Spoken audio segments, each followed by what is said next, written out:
Hello Libra, welcome back to Mind, Body and Heart Tower Therapy. I'm here to do the reading for June 2020, and I'm doing this reading from the midst of very intense energy. It's a full moon energy that's going to happen in a few hours. It's a full moon eclipse in Sagittarius, which is the opposite sign of where the sun is now in Gemini. So it's a very interesting axis, Gemini Sagittarius. We're going to work with this axis for more than 1 year, because the North Node, South Node is in this axis. And yeah, well, there's a lot of retrogrades. You have Venus retrograde in Gemini. The outer planets are in retrograde. We've got a lot of squares today in this particular eclipse. So it's a very intense energy. It's something that we all need to work with as a collective, and the way you're going to work with it, or I'm going to work with it, or anyone else, it has to do a lot with our own private journey. So I'm here to do the collective reading, like a reading for the collective of Libras out there, for sun, moon and rising signs. And the way you relate to this reading is I believe connected to whether your Libra is in your moon or your sun or your rising, right? Because the moon is who you identify with, how you see yourself, how you manage your emotions and your fears and all that. It's the inner being, let's say. And the sun is the interface that it creates to interact with the world. It's a creative force, it's fire, it's the ego. And the rising sign is what you're learning, how you're growing, what you're incorporating in your life in terms of persona, skills, and so on and so on and so on. So feel free to use your own system, however you see these and how you're relating to these readings. All right, my dear Libra, I hope you're well. I really hope you're well. Let's see what's going on with you this month. All right, so you have the Seven of Pentacles as your current energy. Now let's see what's your challenge. You have the Eight of Wands as your challenge. Okay. You have Temperance as your advice. Okay. Now let's see what's the future energy for you. Where's this going? Where is this going, my dear? Knight of Pentacles as your future energy. All right. And you have Eight of Pentacles as the bottom of the deck. Interesting, given that 7 is your current energy. So this is the underlying energy. This is the theme of your reading, what you're working with this month, what you're working on, incorporating. I'm going to use another deck to clarify. This is the Wild Unknown Tarot. It's only fitting given the uncertainty and the unknown waters we're now navigating. So you have the Nine of Wands with the Seven of Pentacles as your current energy. Okay. Let's see your challenge. You have the Seven of Wands as your challenge, along with the Eight of Wands as your challenge. Ha! It's a lot of wands in here, a lot of fire energy. You may have fire in your chart a lot, like maybe rising or moon or sun. If so, check out the other reading as well and see what that aspect of yourself needs to hear. But anyway, I feel like it has to do with your passion and with your... oh my God. Okay. This deck does that. It just, at some point, just spits a lot of... All right, so you have... as advice, you have a lot of advice here. With the Temperance, you have the Mother of Swords, which is the Queen of Swords. You have the Father of Wands, which is obviously the King of Wands. You have the Eight of Wands again. My God. Death. And Son of Swords. There's a lot going on here. Okay, we're going to spread this out when we get there. I really like the symbolism of the animals as well. We're going to go through that. I really love this deck. I'm a big fan of black and white in general in terms of expression. And this is just wonderful. All right, let's see why is the Knight of Pentacles here as your future energy. One card, please. Oh, two. And you have the Fool. Okay, okay. I'm liking this. And here you go, 10 of Cups. 10 of Cups. With the 8 of Pentacles as your current energy. Not as your current, as the underlying energy, the theme of your reading.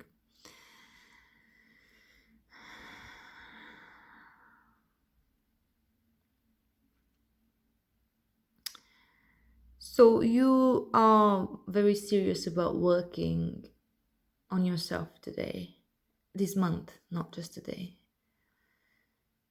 You seem to be aware that you're crafting in a way your own path, and you're crafting what you care about, and you put of yourself into the world in this sense.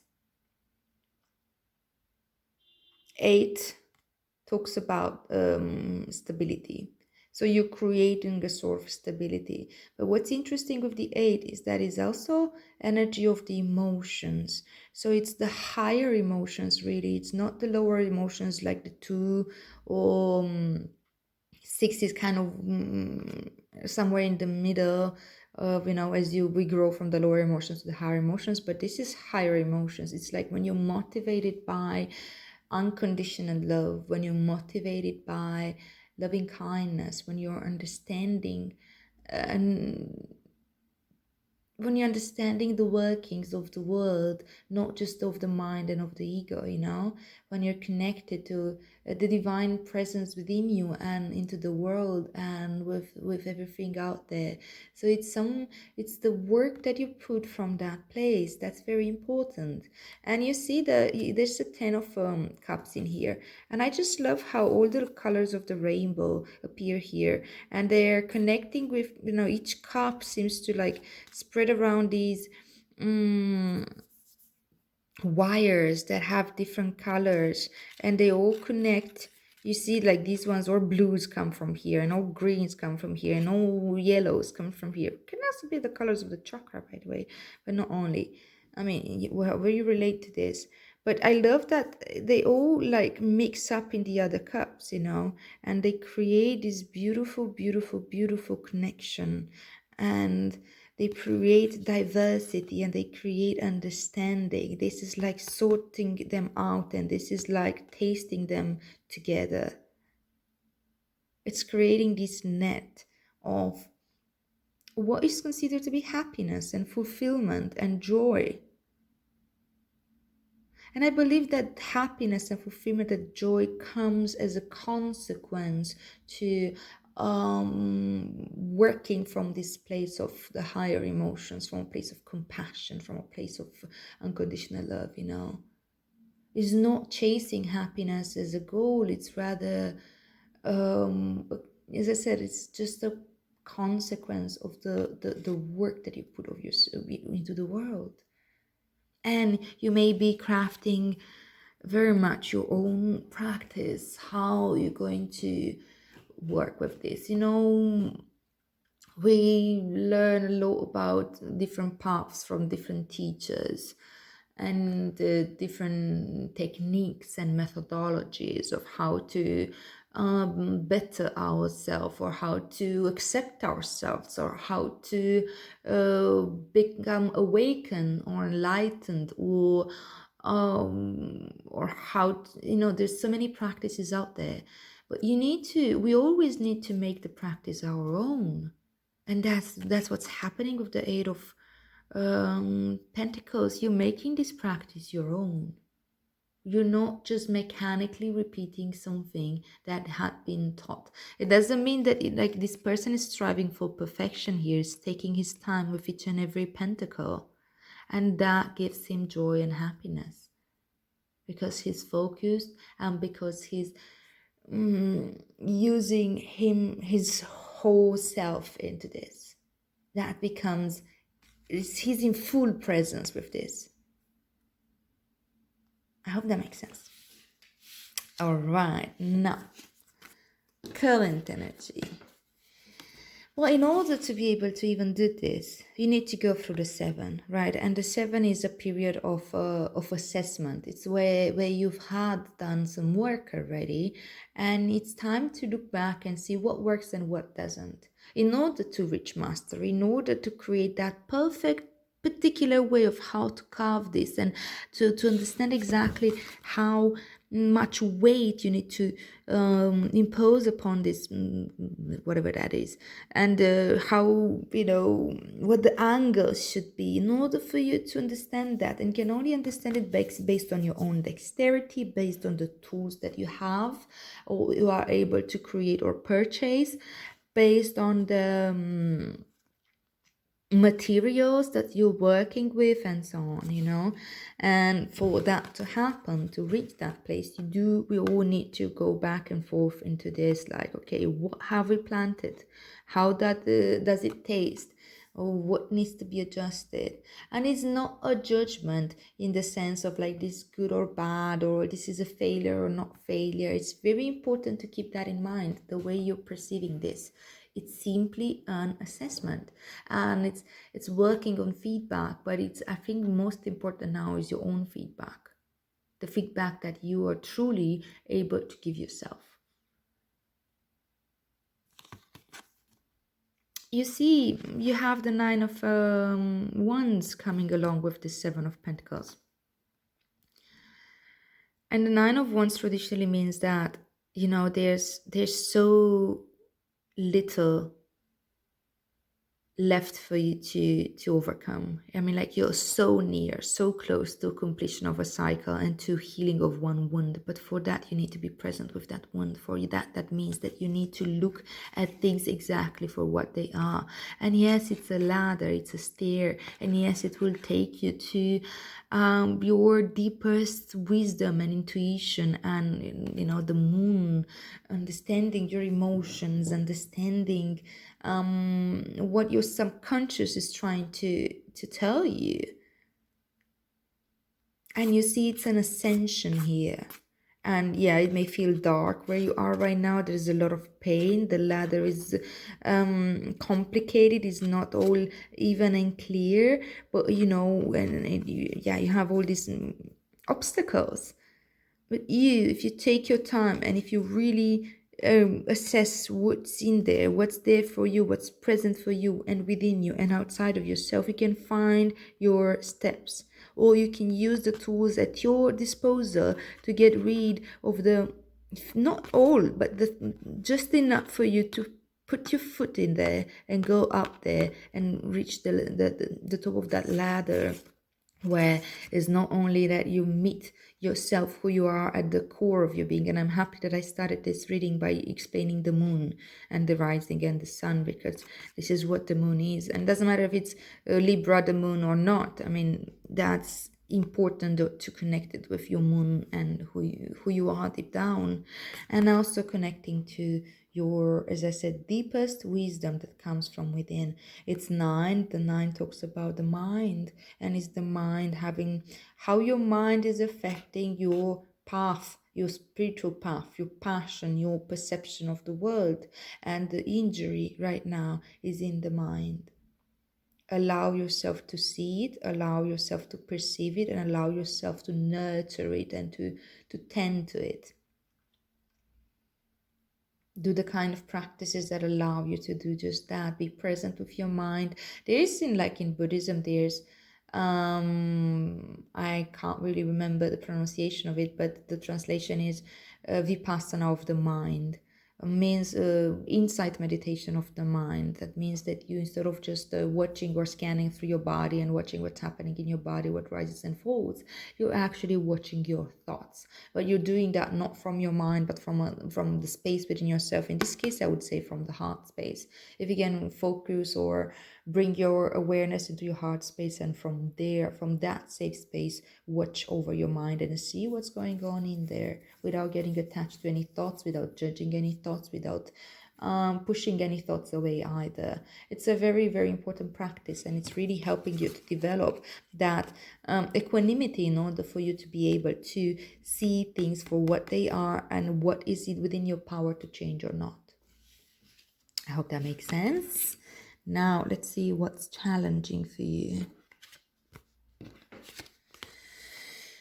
It's really beautiful that you have this growth of the 7, 8, 9 of the wands suit, right? And yeah, it's challenging for you to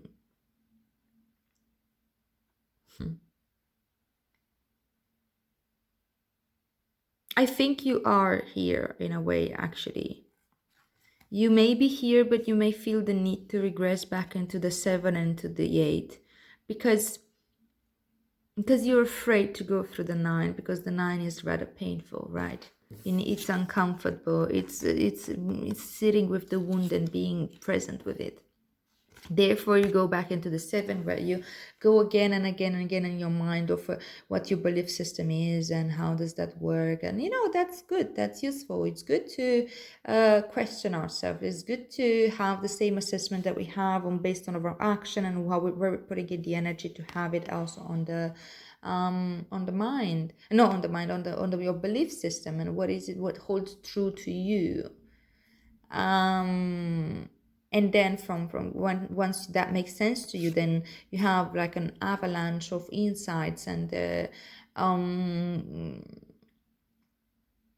like you open up to new ways of looking at the world and new beliefs. And again, it's an 8, so that means the higher emotions starting to affect your passions and your actions and what you put into the world and your communication and the way you're moving your own energy and the way you're putting your energy out into the world. This has to do with the sun. This has to do with like the action that you make, the persona that you put into the world, the interface that you create in order to react to the world or to respond to the world or to initiate action. It's actually very initiating energy, mutable. It's important though to not get stuck in there. It may feel nice to be in this 8 of once we feel powerful, we feel connected, we feel that we make a contribution into the world and it's coming from a higher place. And it's good to come back to revisit our beliefs and see every once in a while what holds true to us. But at the same time, we also can't get stuck in here. 8 in general is an energy that can create a loop. It is an important step, but it is not the final step, and that's something that we all need to remember every once in a while. We still need to go through the 9, and we also need to go through the 10, and the 10 feels heavy, and sometimes we, with our ego mind, with our physical human mind, we kind of like start, even though we know overall that this experience and healing the wound and being present with it and being present with through every step of this journey and all that, it's very fruitful. But at the same time, we also have resistance. It may also be that you're not able right now to connect to the wisdom that you got in the previous step before this 9. Because when we come back into the wound space, even though we have all the higher knowledge and all the compassion and all the love and all the kindness, when we go and start revisiting the wounds and being present with it, we tend to regress back into that mind, that inner child mind, that we start believing again the stories that we're telling ourselves that are limiting, that are painful, the way we were hurt before, and then the way we keep hurting ourselves, and all the obstacles that we create for ourselves. And it feels like a rupture in a sense. I believe it's important for you to reconnect every once in a while with the wisdom that you've perceived in your practice, in the work that you've put so far. Because you're not a beginner here. You're somebody who's done a lot of work. You're somebody who understood a lot of the world and of yourself. Give yourself credit for that. Remember what you've learned and apply that into your own wound right now.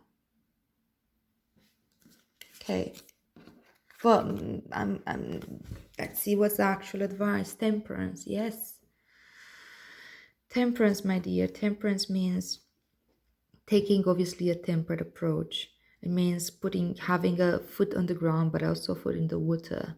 Being able to hold that middle ground, being able to be always connected to your heart space and create a safe space, like the container for your experience right now. Create a container for your experience in order for you to be able to see what needs to be seen, to adjust what needs to be adjusted, and to feel and observe what needs to be observed. That means that it needs to be done with compassion, with kindness, with temperance. This is an angel. Angels are appearing when you are able to, when you're open to divine messages, you know. I really feel it's important to connect to your heart. This is also the archetype of the Sagittarius, which is a fire sign, but he's also pointing at the stars, right? He's a very much mind energy and fire energy at the same time. Keep a balance between it's got this stethoscope on the head, which symbolizes like a scientific approach almost to everything. 9 is also of the mind. 7 is of the earth, of the physical. And keeping that, keeping an observing mind, keeping curious about your experience, about how you are creating your path here, how you're dealing with your wound. You see, this path leads straight into the sun, and it comes straight from the water, which is the instinct, which is the pain, that moon. You see, you go to the most instinctual part of yourself. You're able to sit with it. You're able to feel it with your own body, with your own perception, and you are still grounded into the earth. You're testing the ground, but you're not just diving in. And as you're reaching that pure understanding that comes from your instincts, it's very instinctual energy. You're able to walk the path towards the sun, towards your own path that brings you joy. Okay, but this comes with Mother of Swords, Father of Wands, Eight of Wands again, Death, and the Son of Swords. So this is quite a journey, my dear. This is quite a journey, and there's quite a few things that you need to keep in mind. Yes, the Mother of Swords is exactly what I was saying, keeping that curious mind, keeping the sharpness of the mind and the focus of your mind on what matters. And I really love how this ties up in here, because I keep being pulled by this fiery heart here. This is the fire sign in alchemy, and the square and the white square around shows that there's safe space around it. Create that heart space awareness for yourself and ground yourself in that. Ground yourself in that space. Mother of Swords, it's a mother, right? She's the queen. The queens are driven by the heart. They are the nurturing element. They are the yin. They are the ones that create space. They create space. It's a very like in energy, feminine in that sense as well, but also in the sense of nurturing, mothering, caring, compassionate sharing. Yes, the Mother of Swords tends to be a little bit more harsh, but that's just because she operates a lot from her mind. That's her magic skill, that's her power. But she keeps the mind focused on what matters in the heart, from the heart space. She keeps the mind to work for the heart. And that means clear boundaries. That means creating space, creating that space that you need right now. The Father of Wands is a very passionate, very powerful energy, very inspiring leader type of energy. I like that there's a snake involved in here. And I like that even though I'm not sure how this is intended, I never really read the booklet. Now I'm reading these cards very intuitively. I love that they use snakes for the wands and the owls for the swords. The owls are messengers in between worlds. They are they bring truth. They talk about truth. Athena used an owl as a spirit animal and messenger. They're messengers from the realm from above, from these angels, whatever. The snakes talk about transformation, talk about being connected to the earth. They're very earthy in a way, but they're also healing energy.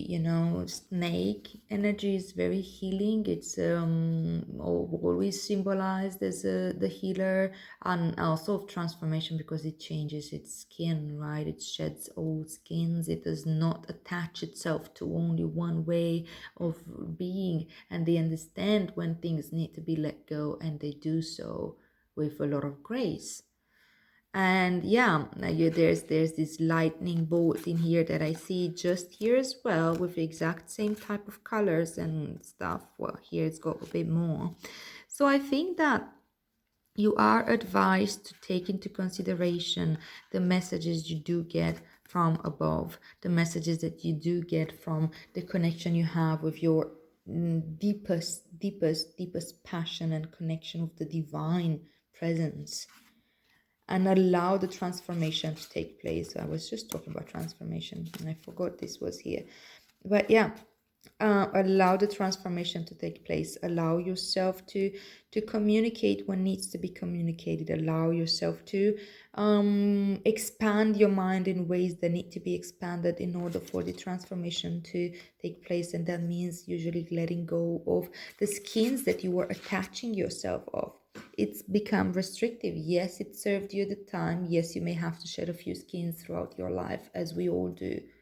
And if we don't shed that skin, then we become a rigid thing that we're afraid to make any movement, because that skin that we think it's us will crumble and fall, and we become stuck. Does that make sense? I hope it makes sense. Okay. So remember, while you're at your heart space, while you're grounded in your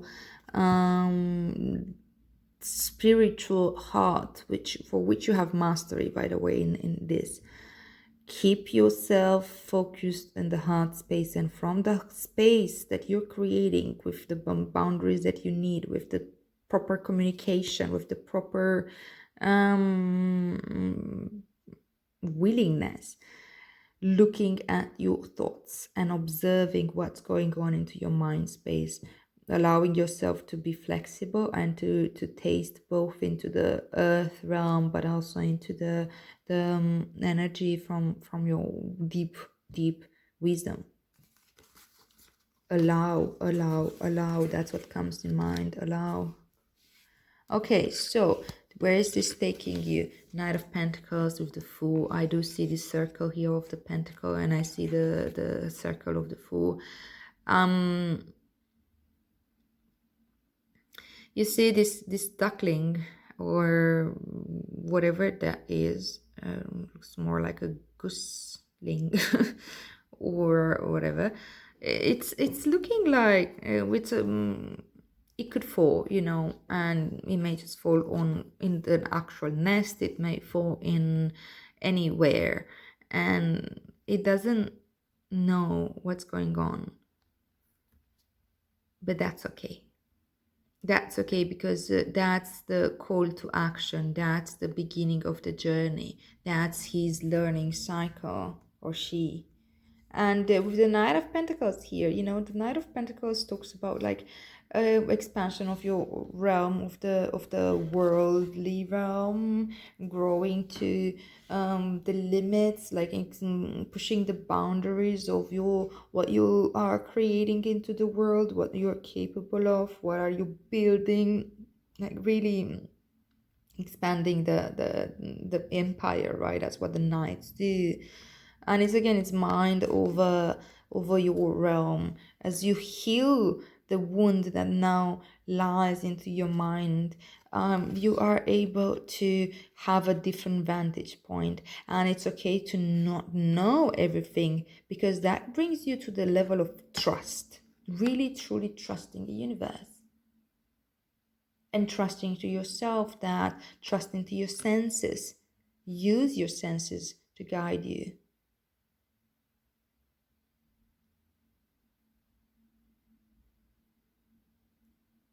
It's a vantage point that is not just of this earthly realm with the Fool here.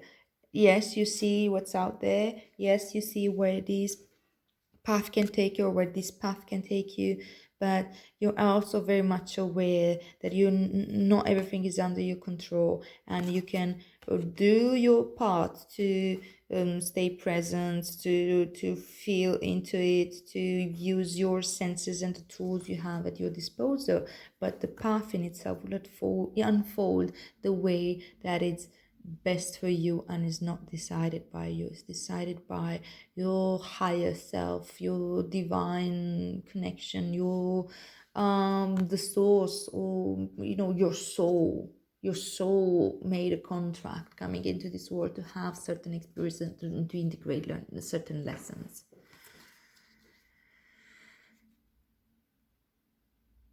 I think it's a fresh new perspective and your journey, and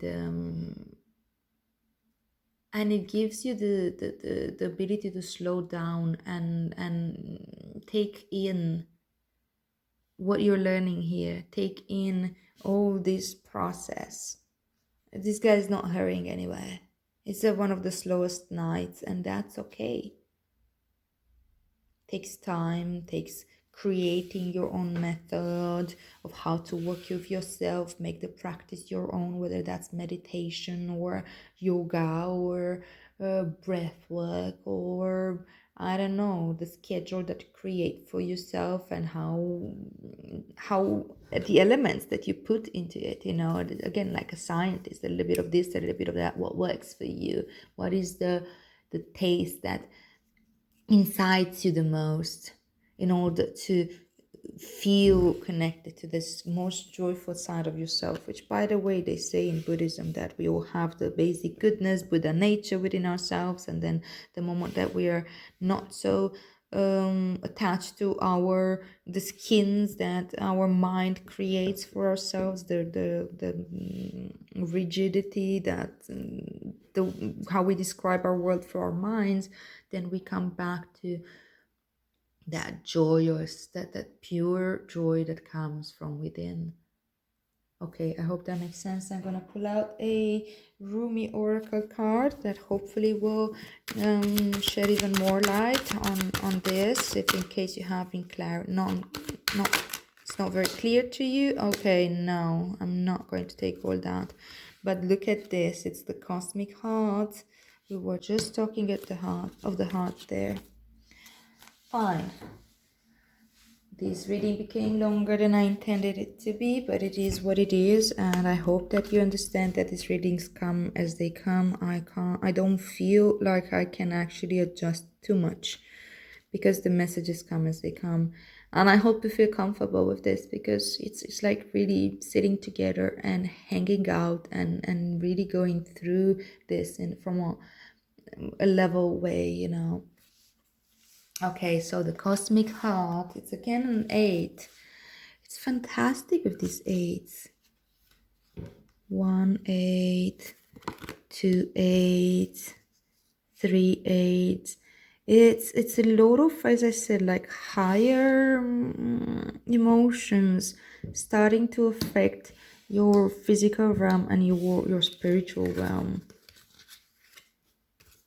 Okay, let's just read this before I get completely... Okay.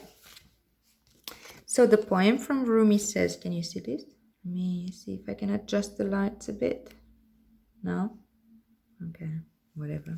I'm trying. The poem says, I was dead, I became alive. I was tears, I became laughter. The power of love arrived and made me everlasting power. I have seen everything. I have no fear. I have the heart of a lion. I shine like Venus. Rumi. Let's see. So, there is a time on the journey of love when the beloved, that would be you and me, sweet soul, is prepared to engage more completely with the heart of the divine lover. The preparation will be a rich process, spiritually speaking. We do have a lot of spiritual energy here. It may also feel like being beaten, pummeled, simmered, and stirred in the pot of the divine master chef to become a sacred and savory meal fit for the most heavenly of feasts. This is a courageous and bold process, one that will create the most delicious aroma in the soul. And yet it is one that will likely take us right to the places we would rather avoid. That's exactly what I was saying with this, the place where the wound is. So this will likely take us right to the places we would rather avoid, places of confrontation with pain, but where the loss of its grip on our being no longer lets us quake and retreat from life in fear or uncertainty. You have been through these tantalizing trials, the push to surrender fear, the realization your attempts at control amount to not so much. Yes, that's why this, I mentioned that. So your attempts at control amount to not so much, actually. So why not abandon them altogether? The trials have asked you to confront every part of your being that holds itself back in resistance to what is, in resistance to what life presents at this very moment. You have been asked to become comfortable with the possible discomfort of not knowing, and to understand you don't have to understand anything for life to work out with perfect synchronicity and generous grace. My goodness, I was just saying this, wasn't I? When I was talking about this part with the, yeah. Cool. I love how it ties up together. Okay, where was I? You have been asked to bear darkness without losing hope for the return of the light. You have been asked to trust in your own heart wisdom when your mind was terrorized by nightmares and hallucinations of fear. They were so powerful you were certain they must be real, that you must be crazy not to run and hide somehow, somewhere. And yet here you are, still loving, still wise, and ready for a love bigger than you have ever experienced before. So we step forward together, you and I. I link my arm through yours and I urge you on. Let us run together and jump over the edge. No more half living in any way for you and me. We will weep crystal clear tears, and we will laugh with such joy that the stars will burst forth, born up of our exhalation. Okay. This oracle comes with special guidance for you. More love is rushing towards you like a great cosmic tsunami. You will struggle with this blessing to the extent that you will attempt to hold on to what has been. So don't. Like I was talking with the snake, right? And that's also what the resistance of the death brings up.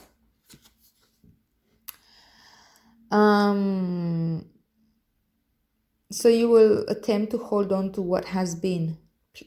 Don't let go. Let it move you. You'll perhaps get some water up your nose, but nothing will come to you that you cannot handle. You will be disheveled somehow, undoubtedly. Yet you are washed up upon love's shining shore. Keeping every hair in place will be the last thing on your mind. You'll be too caught up in the wonder of perfection, realizing how deeply loved you are and how unnecessary it is to contrive a way to live your purpose. Instead, you'll have no idea what's going on. You'll be surrendered in passionate embrace with life simply being your exquisite, crazy, unique self, saturated with divine love. It will drip from you, out of your feet, your eyes, your voice, your touch. You'll water the earth with love's oceanic presence. Or how that tsunami will deliver you into your divine destiny. No need for any contrivance. Let your hair get messed up. Your destiny awaits you now. Okay, I'll be reading the sacred honoring ritual. If you feel the call to do it, do so. If not, that's perfectly fine as well. Place your hand on your stomach and the other over your heart. Focus on your breath flowing gently in and out. When you are ready, say the following aloud. Rumi, who loves me unconditionally, with all the wide love and unconditional affection of the universal heart. Help me now. I trust in my own heart wisdom and in the truth of your love for me. Please help me trust in the flow of life, let go of my fixed plans and ideas, and open up to the genius of love itself. May I realize that my destiny will unfold with absolute perfection, and may I trust in the signs I am given. May I be able to release any false guidance based in fear, and may I open up instead to genuine guidance and inner knowing based in love. Under the grace of your protection, may this be so.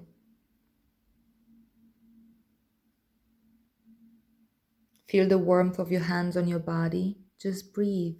When you are ready, simply place your hands in prayer position and bow your head gently to your hands. This is your simple and powerful action that reminds you of this truth. Your head is supposed to bow and honor the heart, not try to dominate and control it. You have completed your ritual. That is an important reminder for us all, and that's the reminder here with the Temperance card, with this Mother of Swords, with all these cards here are pointing out to this again and again and again.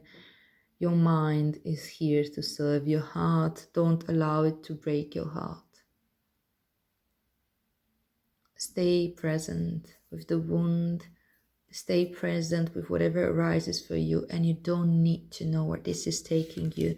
The Fool card is here to tell you just this. Your adventure is just as it needs to be, and it's going to take you where you need to go. All right, dear Libra, thank you so much for tuning in. I hope this makes sense to you. If it does, please like, share, and subscribe. And I'll see you here next month. May our practice benefit all beings.